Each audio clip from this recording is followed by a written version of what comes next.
This video has been made by the Physical Therapy Department of Shriners Hospitals for Children, Northern California, to help give you some insight as to how your child may be moved from bed to chair, chair to bed and onto the bedside commode following their surgery. Some children will have both legs operated on, some only one. Some children can help by using both arms, and some are unable to help at all. We've divided this DVD into sections showing initially a bed to chair maneuver, and then that will be followed by the bed to bedside commode maneuver. This will allow you to consider some of the options, and then when you come into the hospital for surgery, you can discuss those options with the physical therapist and decide which would suit your child and your home situation the best. This is the standard reclining wheelchair with elevating footrests that may be prescribed for your child to use while they recover from surgery. And right now I'm going to go over the parts of the wheelchair for you so you can get more familiar how it works. Up top here are handles, and when you squeeze them together, you can lean the backrest of the chair down to make it more comfortable for your child and find the best position for them, as well as help you with some of the transfers we're going to show you. Over on the side here, you'll see that there's brakes that you'll want to make sure they're on anytime you're moving your child in and out of the wheelchair to make sure it doesn't move away from you. The armrests also will flip up and get out of your way so that you have the space to move the patient into the chair. And finally, down here at the bottom, you'll see that there are leg rests that elevate so you can position their legs properly. And then there's a lever that helps you lower them back down. And in the back here, you'll see there's another lever that when you push it, the leg rest swings all the way out of the way, and you can lift it off to make it get out of your way. To put it back on, there's 2 pins that you line up with the 2 holes. And you want to make sure it swings back in place and locks in place so it won't swing away again. The first transfer we're going to show you is how to get somebody from bed into chair and back to bed again when they can't stand on their legs and they can't help you with their arms, so a very dependent transfer. We're going to be using this yellow Sally slide, which is a tube of slippy material to help facilitate this maneuver. So we need the Sally slide, and we also need a regular sheet, a flat sheet. And we need to keep it folded in half lengthways. So we're going to put the sheet on top of the Sally slide underneath the patient. We need to make sure there's a good amount of sheet above her head and below her feet. So Sarah's going to help me just roll Clarissa. And we're going to pop this underneath her backside, all the way down from her back to her shoulders and bottom. Okay. And then we'll pull it out. And now we'll prepare the wheelchair. The backrest must come off because we're going to slide the patient down the back of the wheelchair, and this really isn't designed to support heavy weight. We're now going to recline the wheelchair and bring it level with her pelvis or her hips on the bed. The brakes are on and the footrests are elevated. So now we're going to just spin her in place on the bed. So we're going to hold the white sheet, not the yellow. The yellow is just going to slide underneath us. We call this a tamale. We tamale her up, and then I'm just going to slide her down. The chair may tip a little, which is absolutely fine. It's got anti-tips underneath the back wheels. And there she is, safely in the chair. Now we need to reposition the slippy sheet to help us. I'm going to put it under her backside, covering her back down towards her bottom. So I can do that on my own, just by slipping it underneath. It doesn't have to be flat all the way. And we can pull it through.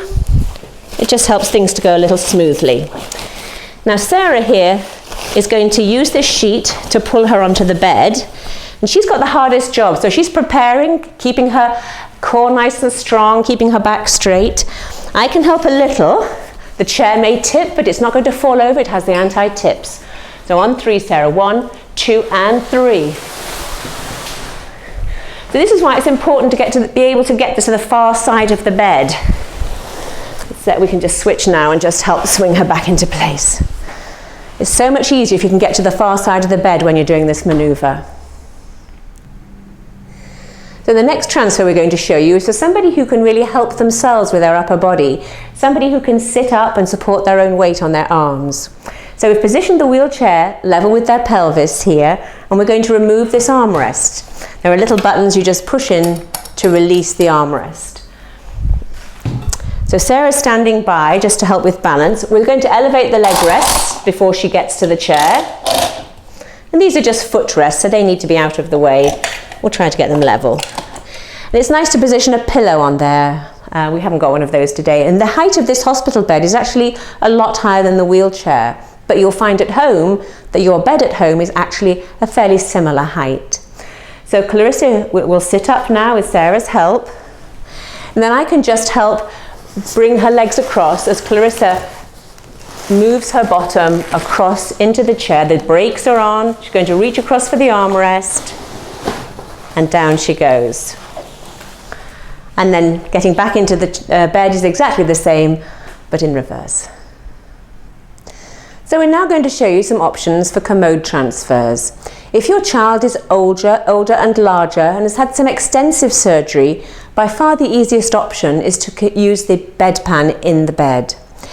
We do have a drop arm commode here, which we're going to show you how to use. The drop arm operates just by squeezing this lever here and lowering the arm.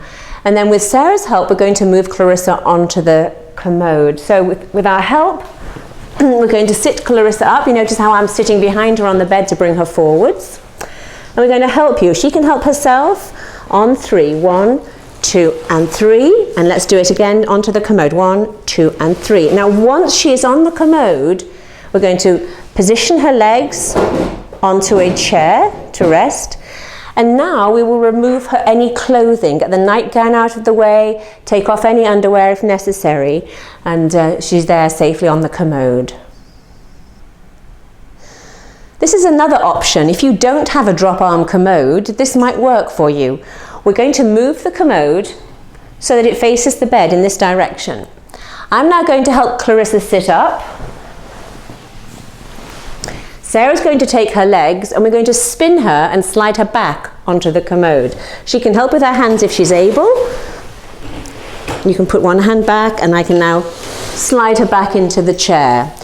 At this point, so her legs are not higher than the rest of her body, we can actually take her legs and just spin the whole commode and rest her legs back on the chair. We're now going to show you one way that you can get from a wheelchair into a commode. The wheelchair armrest has been removed and we can drop this armrest down. And so with somebody helping Clarissa with her legs, if she can help, she'll push off. If not, I can give her a hand from behind and slip her across onto the commode like that. And the same going back in reverse. So there are 2 final options I wanted to explain to you getting from bed onto the commode. They're exactly the same as bed to chair transfers we did earlier with the front wheeled walker and then one with a pivot. So we can help the person sit on the edge of the bed, hold the walker and pivot around just as in the wheelchair transfer. Or she can just sit on the edge of the bed. We can lower this armrest on the commode and we can just help her pivot into the chair without the use of the walker. Now, the reason we haven't shown you actual bathroom transfers is that the vast majority of bathrooms are too small to get a reclining wheelchair with elevating leg rest into. Even if you can get the chair into the bathroom, you generally can't get the wheelchair far enough back next to the toilet to allow an easy transfer sideways. So it's a very rare bathroom that you can actually get onto the toilet. We haven't covered car transfers in this DVD, but we have made a whole other DVD that you can borrow from the hospital explaining all those options. Thank you.